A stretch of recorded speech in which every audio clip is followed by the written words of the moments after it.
Assalamualaikum warahmatullahi wabarakatuh. Perkenalkan, nama saya Muhammad Alif Indewantara dengan NIM 1904015187. Di sini saya berasal dari kelas Praktikum Farmakologi 2, Fakultas Farmasi dan Sains UHAMKA.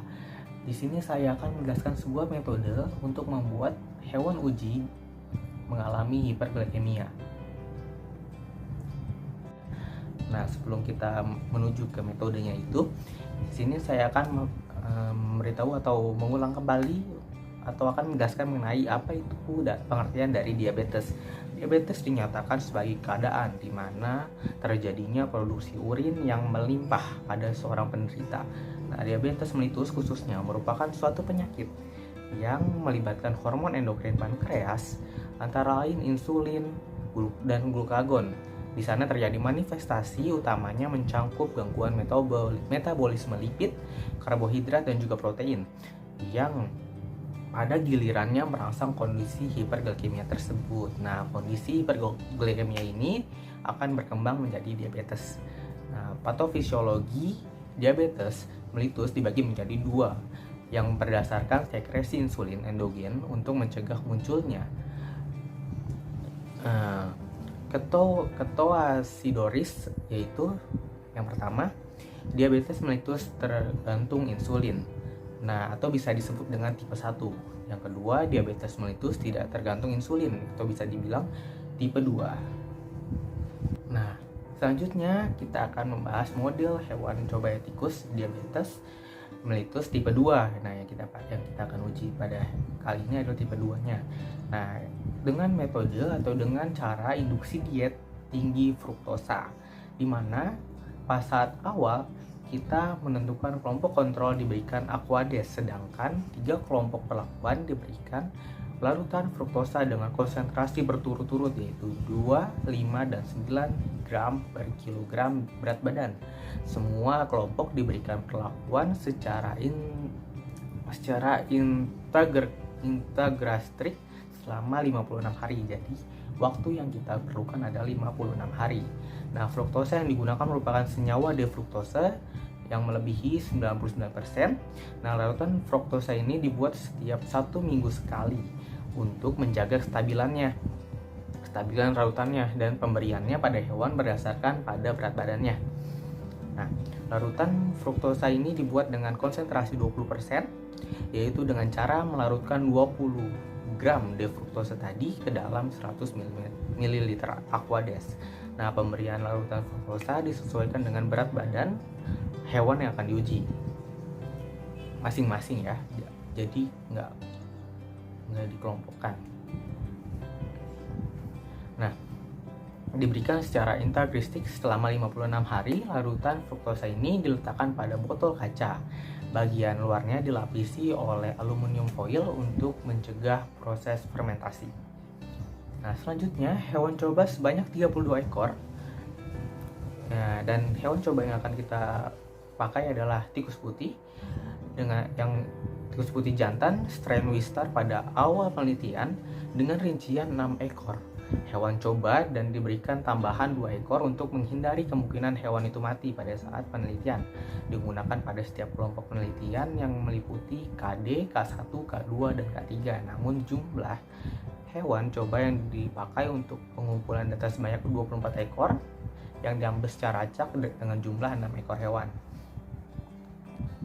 Nah, selanjutnya kita mengambil sampel darah yang dianalisis sebelum perlakuan, diberikan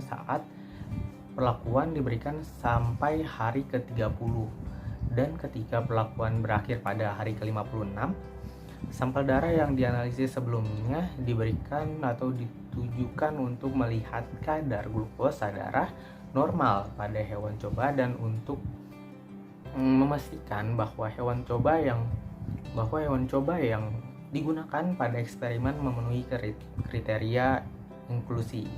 Nah, pengukuran kadar glukosa darah ketika perlakuan berlangsung sampai ke hari 30 untuk mengevaluasi adanya peningkatan kadar glukosa darah setelah diberikan perlakuan. Pada tahap ini, pengukuran glukosa darah dilakukan melalui ekor dengan menggunakan glukometer.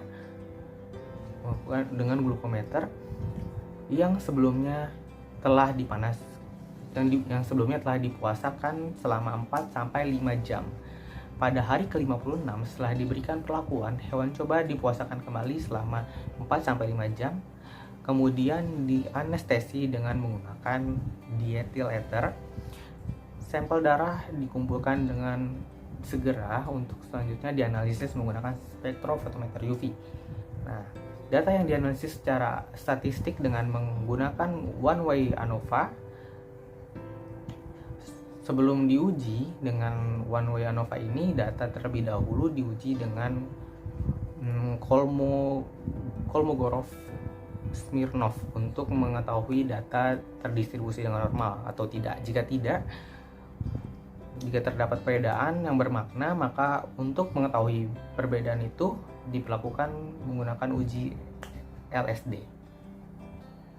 Nah, pada awal penelitian, yaitu 14 hari setelah aklimatisasi atau penyesuaian pada hewan uji coba, dilakukan penimbangan berat badan hewan coba untuk memastikan berat badan hewan coba yang digunakan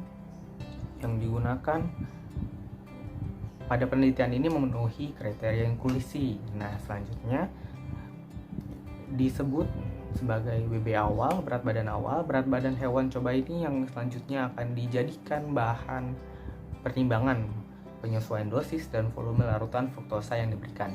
Nah, berat badan tengah merupakan berat badan yang hewan coba yang diukur pada saat hari ke-30 setelah diberikan perlakuan induksi fruktosa. Tujuannya penimbangan BB tengah ini adalah untuk mengevaluasi adanya peningkatan berat badan selama pemberian induksi fruktosa yang selanjutnya digunakan untuk menyesuaikan dosis fruktosa. Data BB tengah ini menunjukkan bahwa terdapat kenaikan BB yang signifikan sesuai dengan kenaikan dosis fruktosa yang diberikan pada akhir penelitian sebelum hewan coba dikorbankan.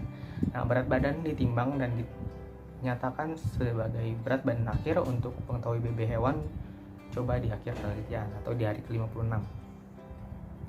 Nah, glukosa darah puasa atau GDP hewan coba juga diukur pada awal penelitian untuk memastikan bahwa hewan coba yang digunakan pada penelitian dalam kondisi sehat dan tidak menderita hiperglikemia. Di awal itu hewan diusahakan semuanya dengan normal, tidak langsung mengalami hiperglikemia.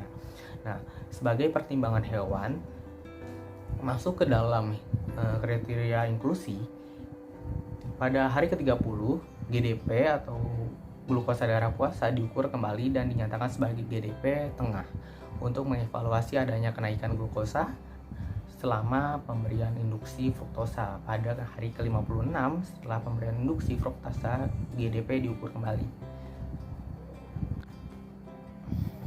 Mungkin sekian penjelasan dari saya. Mohon maaf bila ada kesalahan. Wassalamualaikum warahmatullahi wabarakatuh.